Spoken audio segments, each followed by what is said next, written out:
Kosova sot po kremton 2 vjetorin e pavarësisë së saj me manifestime të shumta në të gjitha qytetet e vendit. Në një mbledhje solemne për nder të 2 vjetorit të shpalljes së pavarësisë, udhëheqësit më të lartë të vendit thanë se shteti më i ri në botë u dëshmua si faktor i paqes e qëndrueshmërisë në rajon. Deri tash, pavarësia e Kosovës është njohur nga 65 vende të botës, ndërsa vazhdon të kundërshtohet ashpër nga Beogradi. Udhëheqësit politik bën thirrje për qetësi dhe pajtim. Ata i bën thirrje edhe Beogradit që të njohë pavarësinë e Kosovës dhe që të dyja vendet të fillojnë procesin e pajtimit historik.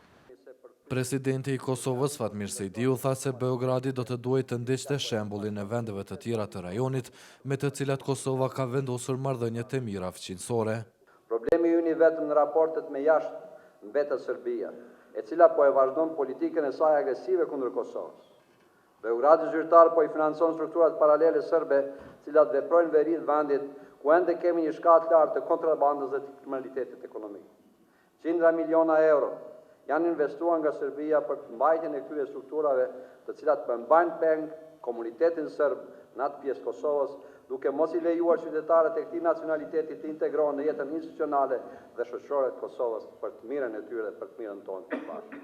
Ne besojmë se kjo gjendje atje duhet të kthehet, të marrë fund, ndërsa njerëzit duhet të kenë drejtën e tyre për të kthyer në shtëpitë e tyre, serbët në jug, ndërsa shqiptarët, bosnjakë dhe të tjerë në veri, aty ku kanë jetuar të gjithë me shekuj.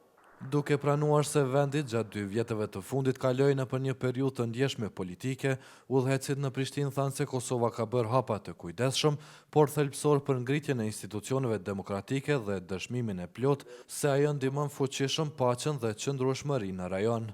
Kryeministri i vendit Hashim Thaçi tha se duke kujtuar të kaluarën, qytetarët e vendit duhet të shohin nga ardhmja e tyre. Përderisa dje, sfidë kryesore jone ishte mbijetesa, liria dhe çlirimi, pavarësia, sfidat e së ardhmes janë sfida zhvillimit dhe integrimit. Kosova do të integrohet në NATO dhe Bashkimin Evropian, derisa para 2 vitesh Kosova u shpall shtet. Sot Kosova ka fituar statusin evropian. Ne sot po ndërtojmë Kosovën e përjetshme, Kosovën krenare, Kosovën e së ardhmes. Kryetari i Parlamentit Jakub Krasniqi ndërkaq shprehu mirënjohjen ndaj aleatëve të Kosovës, ndihmën e të cilëve ai cilësoi të pazavendësueshme për zhvillimet në vend.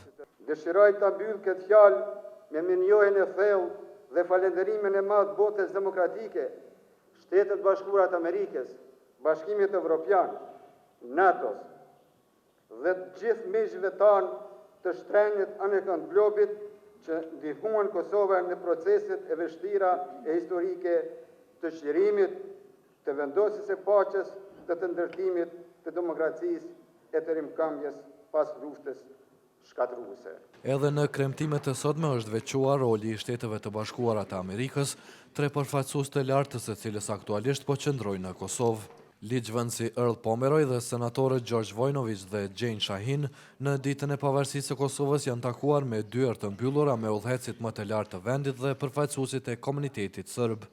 Më 17 shkurt të vitit 2008, pas gati 9 vitesh nën administrimin e Kombeve të Bashkuara, Parlamenti shpalli pavarësinë dhe Kosova u bë shteti më i ri në botë. 24 orë pas shpalljes së pavarësisë, ajo u njeh nga Shtetet e Bashkuara të Amerikës dhe kjo u pasua nga vende tjera më të fuqishme perëndimore. Gjatë vitit të parë, vendi u njeh nga 54 vende të botës, ndërsa në vitin e dytë këtij numri ju bashkuan edhe 11 shtete të tjera. Rënja e ritmit të njohjeve sipas zyrtarëve të vendit është edhe rrjedhoja e procesit në Gjykatën Ndërkombëtare të Drejtësisë mbi ligjshmërinë e pavarësisë së Kosovës. Ata janë të bindur se pas opinionit të kësaj gjykate do të pasojë një numër njohjesh të reja. Në vitin e dytë të pavarësisë, Kosova u bë anëtare Bankës Botërore dhe Fondit Monetar Ndërkombëtar, që vlerësohet një ngjarje e rëndësishme për shtetin e ri që përballet me shkallë të lartë të papunësisë dhe rrjedhimisht edhe varfërisë. Për vjetori i dytë i pavarësisë, Kosovën e gjen me shumë sfida përfshirë luftën kundër korrupsionit dhe krimit organizuar, integrimin e pakicës serbe dhe përmbushjen e kritereve që do ta bënin atë pjesë të proceseve integruese euroatlantike.